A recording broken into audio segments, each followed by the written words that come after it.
people, stay dandy, baby. Attack on Titan has changed.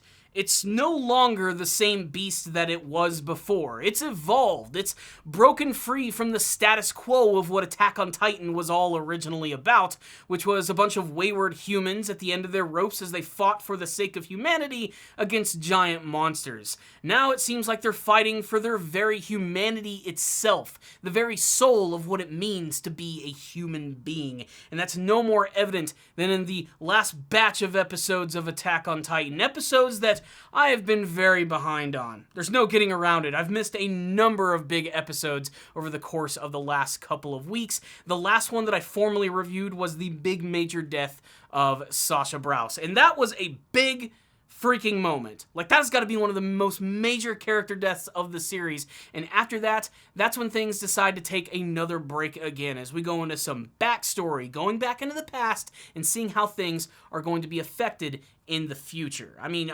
there's so much to even talk about in this video that frankly, I'm just not going to get to it all that much. What I can tell you is that I think that all of the material from the last 5 episodes of Attack on Titan have been very strong, especially in terms of building up the characters and showing how they got to this point to where they are now. Especially because they decided to just introduce a lot of new characters, like these former soldiers of Marley, like Yelena and this dude whose name I'm just going to freaking butcher. I think it's Onyakapan. I think that's what his name is. I don't know. Basically, we go back into this one scene from the past where Eren and all of his cronies were attacking this Marley ship, and they ended up bringing in some sympathizers who actually wanted to be a part of the Paradis military and helping them out and joining with Zeke and trying to go through this big plan, which is known as the Rumbling. Essentially, it's a giant plan which has been cooked up by Zeke because now he's just working alongside the Paradis military and Eren because that's just the way things are now.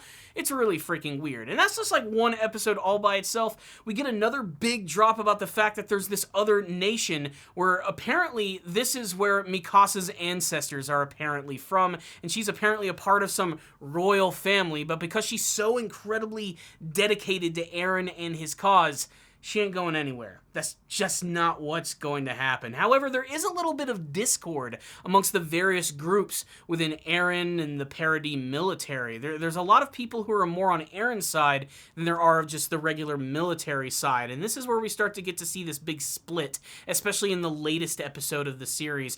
But before we even get there, let's talk a little bit more about that discord by the fact that there seems to be some big disagreements with Eren and even Armin. Armin feels that there can be some sort of peaceful negotiation with Marley. There has to be some sort of way to quell all of this without the use of violence. But of course, that's just not Eren's bag. Eren is all about death and destruction and pure, raw, bloody revenge. That's really what he's all about at the end of the day. And you get to see this is starting to cause a little bit of a rift between all of Eren and all of his comrades. And again, that adds a lot of drama to this. But I do love that they actually managed to spend some time with some of the other major characters of the series, like the fact that Gabi and Falco actually managed to escape from the Paradis military and are now stuck in Paradis as they run around, with Falco desperately trying to get Gabi to return back, but she just simply will not have it. She wants to kill all of the devils of Paradis, and Gabi is one of those characters that you either love or you hate. It's hard for there to be an in-between for her character, for how she's essentially been brainwashed by Marley, and she just cannot see things unless they are simply black or white. There is no gray for her, and it gets even more disturbing by the fact that as they're making their way through the wilderness, they're discovered by some young girl who goes by the name of Kaya, who brings them back to her house, and apparently this is Sasha'S family. Yes, Gabi is now going to be staying with the family of the person that she actually killed, and she simply cannot see these people as human. That's what's so disturbing. They could be nothing more than that, too. They treat her with so much respect, they feed her, they manage to give them shelter, and they even want to give them work. But Gabi just can't look past the fact that these people are her enemies. She will not see them as anything but. You get to see that her world is shaken a little bit when Kaya decides to take both Gabi and Falco to her old home, and even realizing that they themselves are from Marley and that they're Eldians. But this is where things get a little interesting, and probably what I think is probably the most disturbing and realistic scene from the entire series, where Kaya actually goes through her whole backstory of her mother being killed by a Titan, and how even with this, even with the fact that they live in this place which is peaceful and filled with all of these monsters, they're still seen as the devils by Gabby. And she doesn't understand why they're being punished for the sins of the people in the past who did things that she had nothing to do with. Essentially, it makes Gabby realize, or at least it's starting to, dig under her skin a little bit, that maybe not all of these people are all that bad. And when do the sins of the past stop affecting those of the future? How long do those in the future have to carry the sins of the past? And even should they? Is that something that we should talk about? Is it really their responsibility to make up for the shortcomings and evil deeds of those of the past? Is simply not recognizing them and becoming a better person the best way of actually combating that?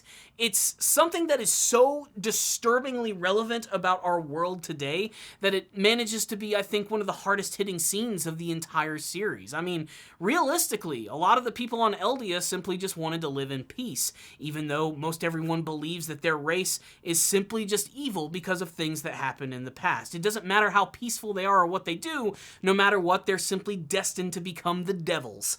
Essentially, that's what Gabby has been led to believe this entire time, and it's what makes this scene all the more disturbing. And before we can even get any further with that, unfortunately, we do go back to some of the modern stuff going on with the military. And I say unfortunately, not for real. I mean, it's actually really interesting everything that's going on in the most recent episode of the series, where, like I said, we go back to seeing what's going on with the military. And we even go back to the scene with Armin, who is talking with Annie, who is still encased in crystal. This has been going on for years. It's crazy. It's also kind of funny that she's being watched over by Hitch, who in this brand new art style and the fact that there's a time skip looks like a completely different character. I didn't even realize it was her at first until Armin actually decided to actually say her name. But the fact of the matter is, Armin is still here on his plan of trying and find some sort of peaceful way out of this entire situation. Freaking Eren is locked up in jail, and it looks like the military is still trying to come up with some sort of plan to find Zeke and figure out what's going on with this whole rumbling thing. There's even the big reveal that Yelena knew Eren secretly in the past, and apparently this is all some sort of weird plan that's been going on in the background. And then we even get the return of Zachary, who appears in this episode again. The guy who loves torture, especially in the most ridiculous ways possible, and before he could even do much in this episode, suddenly there's a massive explosion that ends up killing him, and Eren Yeager escapes. And it looks like he's actually been saved by a bunch of people who've been following him like religious zealots, and they actually end up getting their very own name, which are the Jaegerists. Yes, there's a brand new military group in Parody, which is basically rebels. They are splitting off from their group, and it looks like they're going to try and do their own thing, desperately trying to reunite Eren and Zeke so they can come up with their plan to take down Marley in a blaze of glory. That's right, this has just turned into an even more crazy conflict with multiple groups, multiple ideals, and it's probably not going to end all that well. And to make matters worse, it looks like Peak from Marley has actually infiltrated Parody and is just waiting for her moment to strike. Basically, shit about to get real bomb is about to go off. So, what's the rundown on the latest episode, all these episodes of Attack on Titan? I'm sorry this isn't the type of review you guys were probably looking for. I'm going to try my best. I can't make any promises that I'm going to continue to try and review these episodes on an episode-by-episode basis, especially considering we're getting surprisingly close to the end of this season. 16 episodes, what's the deal with that? I have no idea. The point is, things are finally starting to get really good, and so far I think this has, story-wise, been one of the best seasons of Attack on Titan, but it's also been the most drastically different. This has been such a weird season that it practically feels like a completely different show. It's the type of series that bears rewatching multiple times, if only to catch a lot of the smaller details. I power watched my way through all of these episodes, so I know I've been missing some crucial elements here. But the fact of the matter is, the entire foundations of Attack on Titan have changed. They've been changing a lot ever since the brand new season started coming out after the first one, but this has been, without a shadow of a doubt, the most drastic. It's changing everything, the way that I view the world and the characters themselves. And for them to be able to do that without turning me off, or maybe even a lot of other viewers, I think is a pretty strong accomplishment. There's a lot of characters, and it's easy to get confused with all of them, but for the most part, I think the world building and the character development of the series has been absolutely remarkable, and the character progression of Eren has been nothing short of fascinating, where he started off as this character that you could really look up to as this hero who is going to change the world, and he's suddenly transformed transformed into a villain himself, being the lead of this group of zealots who want nothing more than to destroy everything and burn it to the ground. Things have changed in Attack on Titan, and I think they've actually changed for the better.